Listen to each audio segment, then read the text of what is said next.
So far, we have been doing some output, but now let's talk about how to make an interactive program where your user is going to input some values. And to do that, you're going to need the scanner object. So what we're going to do is write a program that's going to get input from the keyboard.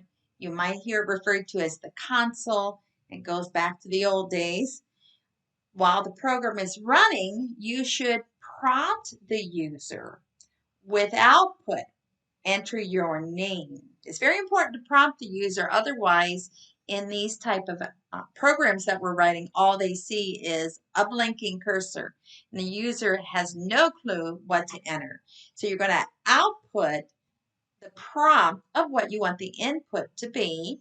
Then the user should type in what the input is, and you're going to be hopefully storing that in a variable.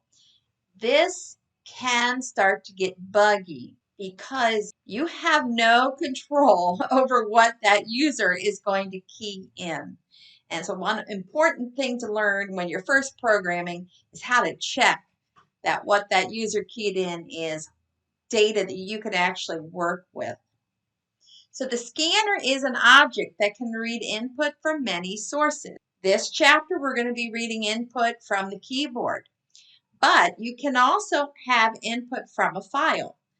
Suppose I write a game program and I want to be able to save the high score from one execution to the next. With variables, as soon as the program is done executing, the variable no longer exists. So if you had 4,000 in high score in a variable and the program stops, that 4,000 is gone.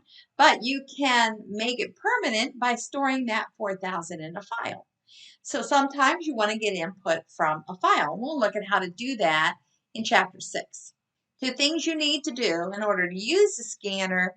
Notice that that scanner class is in the util package, not the lang. So you will have to import java.util.asterisk, or you can write .scanner in order to create an instance of a scanner object. Also, let's contrast this with the math class. The math class had many static methods, all static methods. In order to use those methods, you did not need to create an instance of a math object. With a scanner object, you do. With a scanner object, that input may be coming, as we said, from more than one location, and maybe at the same time you want two scanner objects, one for keyboard input and one for file input. So you will need to create or construct a scanner object to read that console input. The system.in as the argument is what specifies inputs coming from the keyboard. We talked about constructors. Here is the class name, and it's repeated. You get to make this name up. You will see in some of the source code I provided, I commonly use input for the name of the scanner object. Equals new scanner and system.in for the keyboard. This example is using console. So you can use whatever name you want. Now that we've got a scanner object, I want to read or input data. The console is just sitting there waiting for data to come in. What kind of data? Some of the methods are next int. Notice no argument. So the next int is waiting for an integer. Next double, it's going to read a double. Next just reads a one-word string. That's known as a token. And there's also a next line. The user's got to key in until they hit the enter key. And everything that the user just keyed in will go into next line. Here's an example. System.out type print line. How old are you? That's that prompt. We're prompting how old you are. I'm expecting an integer to be input, so I'm going to, here's my scanner object name, .next int. Whatever they key in will be stored into this, and because this is in an assignment statement, gets saved into the integer variable age, and here we output that value. Another example, at the beginning, before the class, import that java.util. In the main, we're creating our scanner object. We're going to call it console. How old are you? The prompt. There's our statement getting the input. Now we have another statement that's going to assign to the integer variable years 65 minus age, and then output how many years they have for retirement.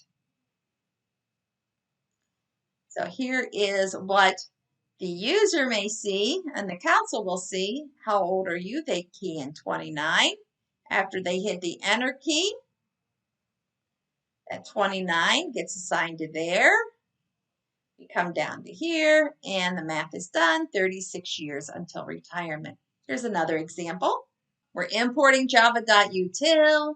Here's creating our scanner object, and we're prompting for two numbers this time. Each of those numbers will be stored into num1 and num2. Then we'll do math with it and output it. So now we've got an interactive program. You tell me what two numbers you want to add, and I'll tell you what the product of those two numbers are. This is what the output would be. Here's the prompt. Please type in two numbers. They entered an 8 and a space and a 6, and that space is like a delimiter. So the method says, okay, well then 8 must be the first value and 6 the second value.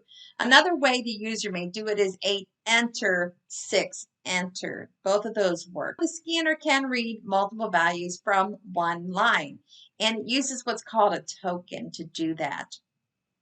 Token is just a term for one unit of input. In between each unit of input is white spaces.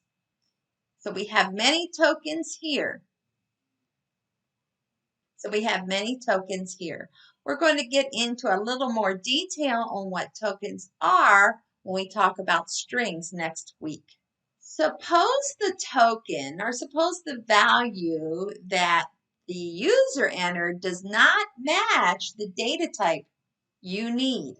In this case, what data type must be input? An integer. What data type did your user input?